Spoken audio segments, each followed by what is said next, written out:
अस्सलाम वालेकुम फ्रेंड्स, आज आप लोग के लिए चिकन पकोड़ा की रेसिपी लेके आई हूँ। बहुत ही टेस्टी एंड क्रिस्पी बनते हैं। आप लोगों ने वीडियो को पूरा देखना है। मैं आप लोगों को एक नए स्टाइल से बनाना सिखाऊंगी और बहुत ही इजीली सिर्फ 10 मिनट्स के अंदर अंदर बन जाएंगे। चलें जी स्टार्ट करते हैं। बिस्मिल्लाहिर्रहमानिर्रहीम। सबसे पहले हाफ़ के जी चिकन हड्डी वाला, हाफ़ टी स्पून हल्दी, हाफ़ टी स्पून नमक और 6 से 7 पीसीस हमें जवे चाहिए लहसुन के। अब 1 गिलास पानी डालेंगे। सिर्फ 1 गिलास आप लोगों ने पैन में पानी डालना है और इसके अंदर जो हड्डी वाला हमारा चिकन है वो डालेंगे।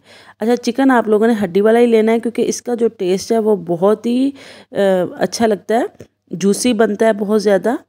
अब इसमें लहसुन डाल के नमक डाल देंगे और साथ ही हम लोग इसमें हल्दी भी डाल देंगे। हल्दी इसलिए डाल रहे हैं ताकि इसमें कलर आ जाए और टेस्ट भी अच्छा आता है। यहाँ पे हल्दी डालेंगे और बॉईल करेंगे तो टेस्ट भी अच्छा आएगा और कलर भी आएगा।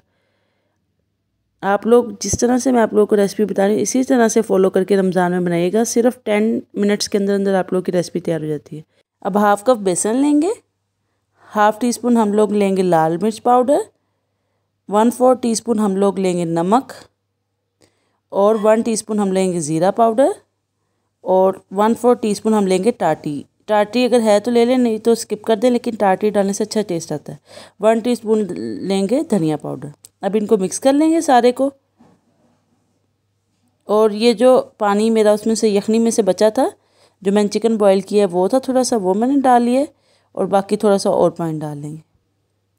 इसकी जो कंसिस्टेंसी है उस पर आप लोगों ने ख़ास तवज्जो देनी है क्योंकि अगर कंसिस्टेंसी इसकी ख़राब हो गई तो हमारे चिकन पकोड़े सही से नहीं बनेंगे।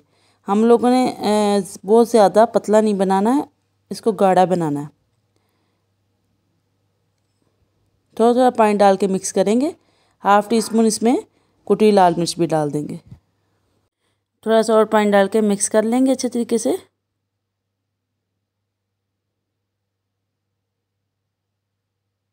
ये जब मिक्स हो जाएगा, अब एक चिकन की बोटी लेके इसके अंदर मिक्स करके देखेंगे कि इस पर सही तरह कोट हो रहा है कि नहीं।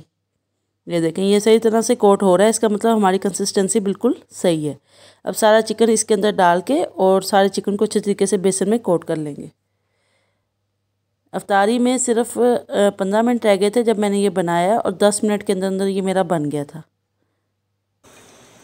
अब फुल गरम ऑयल के अंदर हम लोग इसको फ्राई करेंगे सारों को, क्योंकि चिकन हमारा जो है वो तो ऑलरेडी सारा तैयार है। बस हमने बेसन जो है उसको हल्का सा कलर देना है और फ्राई करना है। ये देखें कितना खूबसूरत कलर आ गया, फ्राई हो गया। इसको निकाल लेंगे। इसका जो ऊपर हमने बेसन लगाया उस पर जो टाटी डाली है उससे बहुत ही अच्छा टेस्ट आता है और जो चिकन है उसको बॉईल करने से बहुत ज़्यादा अच्छा टेस्ट आता है। मैंने इसलिए चिकन बॉईल जब किया था पानी कम डाला था, क्योंकि फिर जब अगर पानी ज़्यादा डालते तो सारा टेस्ट पानी में निकल जाता। ये देखिए ये कितना सॉफ्ट और क्रिस्पी है और जूसी है। उम्मीद करती हूँ ये रेसिपी अच्छी लगी होगी। अगर वीडियो अच्छी लगी है चैनल को सब्सक्राइब कर दें, वीडियो को लाइक कर दें, शेयर कर दें। अल्लाह हाफिज़।